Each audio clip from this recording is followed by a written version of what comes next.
మెదక్ పట్టణంలో గత చరిత్రలో గౌరవనీయులు కృష్ణశేషులు సోమలింగం కాలం నుండి ఇప్పటి వరకు 4 రోజులు బంద్ అయిన సందర్భాలు లేవు. ఈరోజు సింగూరుకి వెళ్ళి పెట్టి కోట్ల రూపాయలు పెట్టి మేము తెచ్చినామంటున్నారు. అది ఎవరు వేసినారు ఏంది అనేది ప్రజలకు తెలుసు. కోటి రూపాయలు కదా, కోటి పైసలు కూడా దానికి పెట్టిన పాపాన పోలేదు ఎవరు. తర్వాత మాకున్నది హల్దీవాగు ఒక సోర్స్ ఉండే. ఆ హల్దీవాగులో మేము బాయిలు కొట్టుకొని 3 బాయిలు కొట్టుకొని ఏదో నడిపించుకున్నాం. ఆ రోజు సోమలింగం తర్వాత మున్నమ్మ గారు వాళ్ళు వేసిన వాళ్ళ పుణ్యంతో కొంత మాకు కొంత కార్యక్రమం, మాకు వాటర్ నీళ్ళు తాగడానికి కొన్ని నీళ్ళు వచ్చినాయి. వచ్చిన తర్వాత ఎప్పుడైతే మేము ఎంత కష్టపడ్డామంటే బొల్లారం మత్తల్లో జర్రని నీళ్ళు ఉన్నాయంటే దొంగతనంగా రాత్రి పోయి మా కౌన్సిలర్లు అప్పుడున్న కౌన్సిలర్లు అందరం పోయి రాత్రి 1 గంట రాత్రి 2 గంటల రాత్రి పోయి నీళ్లు ఆయన రూమ్ ఇప్పి నీళ్లు తెచ్చుకునే పరిస్థితి.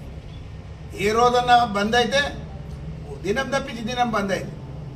4 రోజులు బంద్ కాదు, టెక్నికల్ ప్రాబ్లం కాదు, మిషన్ బరాబర్ నడవాలని మేము అంటలేము. అలా మాట్లాడిన వ్యక్తులు కూడా కొంతమంది పెద్ద మనుషులు ఉన్నారు, వాళ్ళకి తెలుసు గతం గురించి. 4 రోజులు బంద్ కాదు, ఏదైనా పని ఉన్నది. ఇలా నా వ్యవసాయం చేసుకుంటున్నావు, ఇంకేదైనా నడిపించుకుంటున్నావు, ఇంకేదైనా మిషన్ నడిపించుకుంటున్నావు అంటే 10 రోజులు బండ పెట్టుకోము. ఏదైనా కానీ ఇమ్మీడియట్గా మా దగ్గర ఒక ఎలక్ట్రీషియన్ ఉండే మూర్తి అని గతంలో వాళ్ళు మాట్లాడిన పెద్ద మనుషులకు తెలుసు. కరెక్ట్ దసరా నాడు 5-6 గంటలకు 7-8 గంటలకు ఆయన నీళ్లు పోసి ఆయన కాలబెట్టేస్తుండే మోటార్ను, 75 హార్స్పవర్ మోటార్. అదే పెద్ద మనుషులు మున్నమ్మ గారు సోమలింగం గారు తెచ్చిన మోటార్లను కాలబెట్టేస్తుండే.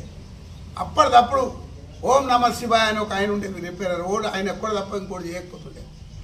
ఆ రోజు ఆ రాత్రి వెహికల్లో వేసుకొని పోయి చేసుకొని వచ్చి తెల్లారి వరకల్లా మళ్ళీ ఫిట్ చేసి మళ్ళీ 10 గంటల వరకల్లా ట్యాంకు నింపి అదే దసరా రోజు మధ్యాహ్నం వరకల్లా వాటర్ ఇచ్చిన దినాలు ఉన్నాయి. మరి ఒక్కొక్క బొట్టుకు రక్తం బొట్టులు తీసుకొచ్చిన దినాలల్లా 4 రోజులు ఎన్నడూ బంద్ చేయలేదు.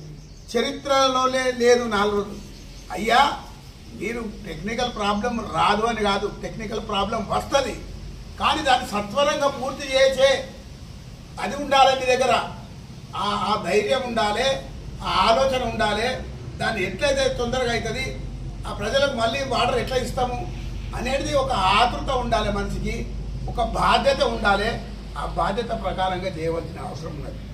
ఏదో అవుతుంది చేస్తున్నారు, పని చేస్తారు, పని చేసుడు కాదు. మేమే ఆడవై కూర్చుండి ఆ రోజు ఏదన్నా పైప్ పలిపోయినప్పుడల్లా పైప్ కాడ ఆనే కూర్చుండి, ఇదే మల్లికార్జున వీళ్ళంతా ఉన్నప్పుడు కూడా పైపులు పలిపోయిన సందర్భాలు ఎన్నో ఉన్నాయి. మెయిన్ పైప్ అక్కడనే కూర్చుంటుంటే రాత్రి అంతా కూర్చుండి మళ్ళీ ఆ రాత్రి నీళ్ళు మళ్ళీ నింపుకొని మళ్ళీ మధ్యాహ్నం సాయంత్రం వరకు మళ్ళీ వాటర్ ఇచ్చినాం.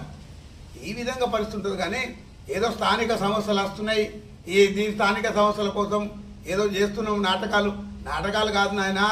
ఏంటంటే ఎవరికి వేస్తారు ఓట్లు అనేది ప్రజలు ఆల్రెడీ డిసైడ్ అయిపోయారు.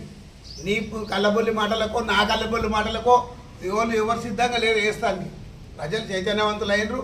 ఎవరు ఏం చేసిండ్రు, కేసీఆర్ ఏం చేసిండ్రు, వీళ్ళు ఏం చేసిండ్రు, ఆయన చేసిన దాంట్లో అనుభవించుకుంటా టెంపుల్ యాదగిరిగుట్ట, ఏదో సెక్రటేరియట్ అనుకో, ఇంకా రకరకాల ఫ్లైఓవర్లు అనుకో, అనేక రకాల కాళేశ్వరం ఏదో జర్రంతా పోతే దాని మీద పెద్దగా వేస్తున్నారు. ఏం చేస్తావు, జైల్లో పెట్టమంటున్నాం, తీయమంటున్నాం. దాన్ని కాళేశ్వరం నిండితే మా పసుపేరు నిండుతున్నది. పసుపేరు నిండితే ఇలా సింగూరుకెళ్ళి బంద్ అయితే మా పసుపేరు నీళ్ళతో ఇలా మాకు తాగునీళ్ళు వస్తుంది. మెదక్కు ఎట్లా వచ్చినాయి నీళ్ళు మా దగ్గరికి, అది ఎట్లా వస్తున్నాయి? ఏదన్నా రిపేర్ అవుతుంది, పని చేసుకుంటాం, మన ఇంటి పనే చేస్తాం, ఒకటి కూసిపోతుంది, కట్టుకోమా, దాన్ని మొత్తమే కూలిపోయింది అని చెప్పి రకరకాల మీకు అసలు అవగాహన